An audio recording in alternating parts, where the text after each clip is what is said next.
What do we do when our patients feel like they're not coming along, not getting better fast enough? Handle it the right way, and you'll serve your patient's needs. Handle it the wrong way, and not only will you not serve their needs, but you can really ruin your reputation and your practice. By the way, I'm Dr. Russ Rosen. I help natural healthcare providers like you thrive in a care versus scare, true optimal health model. Great. So let's dive into this. There's two possibilities. One, they don't think they're coming along fast enough. They don't feel that they're feeling better fast enough, being able to do the things they want to do fast enough. But you do. You think they're right on track. This is just par for the course. It's what it takes. Or two, both of you think they're not coming along fast enough. So we really need to dig deep into how do we handle these. So for the first one, they don't think they're coming along fast enough, but you do. The critical error here is to simply tell them your truth. In essence, tell them that they're wrong. Okay, so let's not do that. In my world, we're going to use LASER: listen, acknowledge, ask, solution, resolution. And honestly, it's listen, acknowledge, ask, solution, resolution. So step one is I need to acknowledge them. Listen, I am so sorry that you feel that you're not coming along. Am I saying that they're not coming along? No, I'm saying I'm sorry that you feel that way. That helps them feel heard and it de-escalates the situation. A lot of times people will have had a charge build up so they could finally say it to you. At least they said it to you versus just stopping care, which a lot of people do. So I want to acknowledge that. I'm so sorry that you feel that way. And now I need to ask some clarifying questions. Now, in this particular case, you were very clear with them at the beginning when you gave them the report of findings. So -10 is near death. That's not most of our patients. They're in hospice care. 0 is they feel good, but they're not functioning at their optimum. Their tests we did with them are not clear, but they feel good. And then there is optimal health, where they don't just feel amazing, but their tests are clear. So in our reported findings, we told them, I'm going to recommend about this many visits over this period of time, and this is what you can expect subjectively, how you should feel, and objectively, what we would see in your test: range of motion, posture, brain mapping, spit, pee, and poop, blood work, scans, whatever it is that you do. Re-eval, re-report, this many visits over this period of time. This is what we should expect subjectively and objectively. So I want to make sure that you've already done that with them. If not, it's a different road to hoe. Okay. And when we make our visits, we underpromise and overdeliver. So many of us, if we take a look at a bell curve and we're talking about them, how fast they're going to feel better, the truth is there might be some people that on day one feel better, and there are some people that's going to be about, let's just say 24 visits to get feeling better. And because we want to be the hero and we want them to sign up for care, we say, yeah, we either don't address it or we say, yeah, you should be feeling better in just a couple of visits. But the reality is, then we've got people at 8 visits, 12 visits, 24 visits, and they're not still feeling better yet, but they're right on track. So make sure that we underpromise and overdeliver, that we're not saying, yeah, in a couple of visits, you should be feeling better. It's so much easier for these people to think it's going to take longer, and then they know that they're a rock star and that they're healing and they're healing fast. So now we have to start to ask questions. We're asking clarifying questions, and we need to poke a hole in their faulty belief system. Their belief system is, I should be feeling better by now, but realistically, with what we told them, because we said somewhere around, 12 to 24 visits, different for everybody. And this is on visit 6, and they're not feeling better. So it's way earlier than we told them. So we have to start asking clarifying questions to find the truth. Oftentimes, they're just frustrated, and we're trying to get their brain looking at the truth. Yeah, actually, objectively, I recognize my posture is getting better, my range of motion is getting better, my strength is getting better when you're muscle testing. Subjectively, I definitely have felt some better, but I'm just not all better. Well, that's a huge difference from I'm just not getting any better. So we have to ask clarifying questions to find out the truth and help them start to walk them off the edge and start to recognize what's really going on and in essence find the truth. So now I can ask them, in our report of findings, we had talked about how many visits we thought it would be before it started to feel better. Do you remember what that was?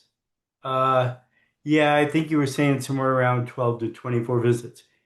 And what visit are we on now? We're on visit 6. Oh, okay. Do you see that I'm not telling them, I'm asking that. I'm getting my information past their reptilian brain to the neocortex. They're thinking about it. It drops in the limbic system and it pokes a hole in that belief system that I'm not getting better.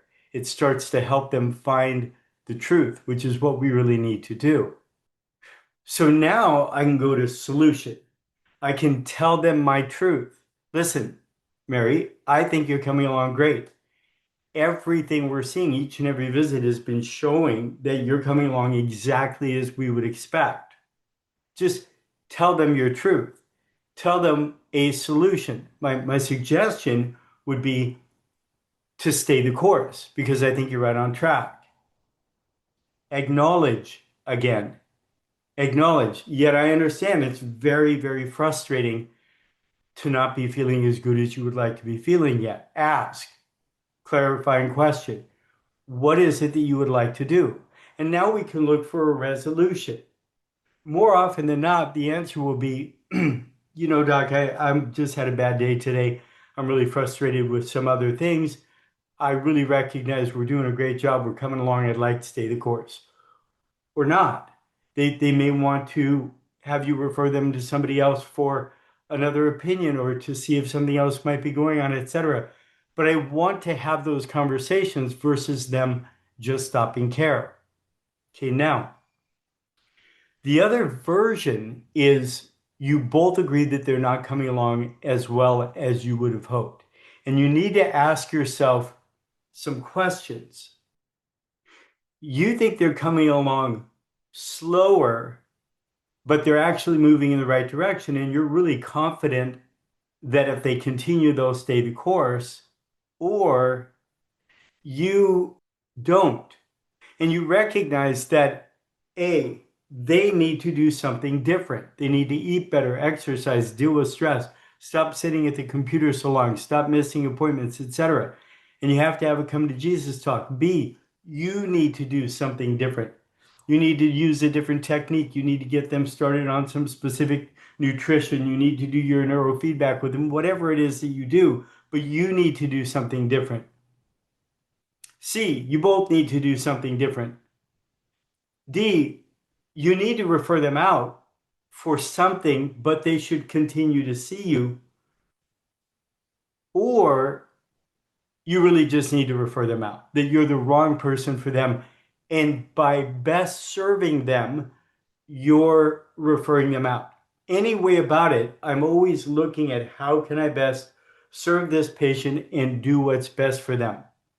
I know so many of us are so afraid to refer people out, but I promise you, when it's appropriate and you refer people out, they will appreciate it and you'll get referrals from them. I know that's crazy, but they'll refer to you because they trust you. You couldn't help with what they had going on, but you sure could help with what their friend has going on. So from the beginning, in the report of findings, we need to be very clear. I'm going to recommend about this many visits over this period of time. This is what you should expect subjectively, and this is what you should expect objectively. And at that time, we'll do a re-eval re-report. And then this is what you should expect subjectively and objectively, and then we'll do a re-eval re-report. Now, in your bell curve, remember the bell curve.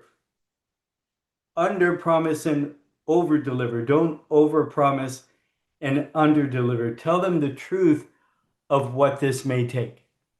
Now, after that, what is really critical, and this is where most people just blow it, is in our daily interactions on our regular visits. Each and every visit, we have to be able to say to them, last time we noticed this.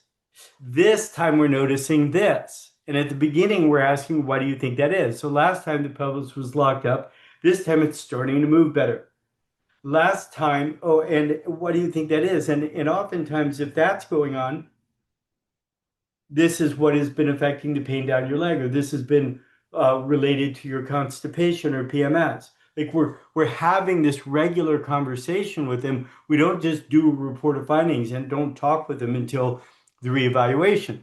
So last time we noticed that this was really locked up, it's starting to move. Last time we had 4 of your sits muscles that were weak, and this time only 2 are weak. Like, what do you think that is? Well, things are getting better.